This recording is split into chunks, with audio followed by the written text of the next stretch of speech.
Every wrestling fan has a list of dream matches. Unfortunately, a lot of them will sadly never happen. But I'm here to give you good news. Some of the most wanted one-on-one WWE matches have actually happened, like The Undertaker vs. Sting.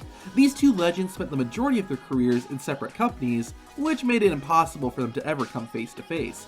Technically though, the Dead Man and the Icon have wrestled each other. Between 1989 and 1990, The Undertaker was signed by WCW, wrestling under the name Mean Mark Callis. Sting was also part of the company during that time, and the two did wrestle each other. On September 1st, 1990, in Greensboro, North Carolina, the future Dead Man and the future Icon squared off for Sting's NWA World Heavyweight Championship. The Stinger successfully retained his title, but unfortunately, no video of the match exists. The only piece of media that proves this match actually happened is a black and white photo. Hopefully someday, footage of this legendary encounter will turn up. Batista and Brock Lesnar are easily two of the most dominant wrestlers in WWE history. Both had amazing physiques, and both found tremendous success, both as faces and heels. Sadly, we never got to see the Animal and the Beast lock up in the ring. Well, sort of.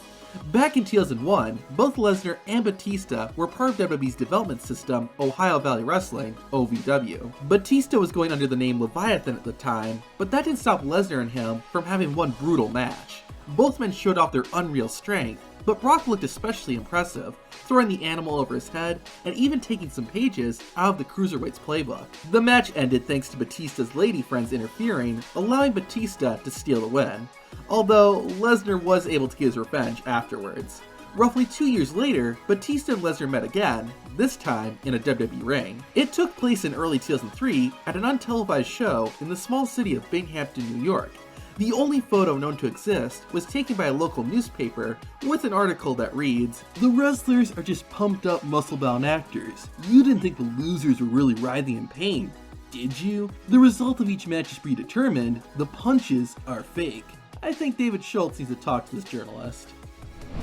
Since winning the WWE Championship in 2020, Drew McIntyre has been on another level. The Scottish Warrior always showed signs of being a major star, and becoming world champion officially made him a main event performer. Seeing Drew McIntyre face off against The Undertaker one-on-one would be awesome, but the closest we got was a tag team match at Extreme Rules. Except, that's not true.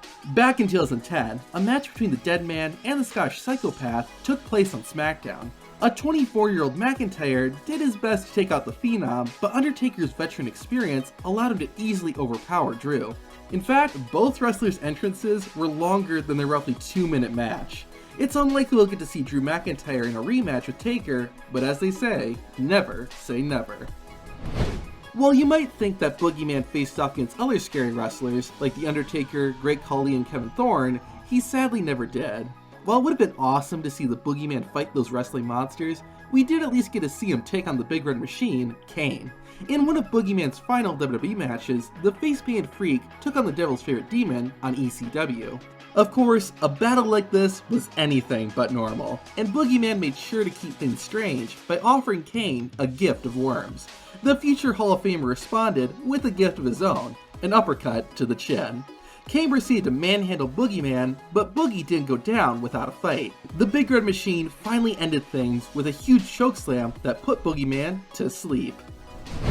Right before Stone Cold Steve Austin's career was about to take off, and just as Macho Man Randy Savage's was coming to an end, they had the opportunity to face each other.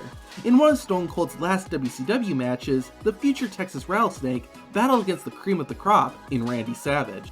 While he wrestled as stunning Steve Austin, the future Hall of Famer used a number of moves that were similar to what we'd see him do in WWE. In fact, Bobby Heenan unintentionally predicted Stone Cold's iconic catchphrase. Savage doesn't care about pinning him or making him give up. Savage wants to destroy this man, and that's the bottom line. Both men got their fair share of offense in during the match, but it was the Macho Man who came out the winner thanks to his signature elbow drop. In one of his very last matches, the legendary Owen Hart took on Kurt Angle before the Olympic gold medalist had made his WWE debut. The two faced off in a match before Raw went on the air in 1999. It's unknown if the match was filmed or not, and the only remnant of it today is a single picture. According to Angle, after the match, Owen Hart was telling people backstage that Kurt was gonna be a world champion someday. Boy, was he right about that.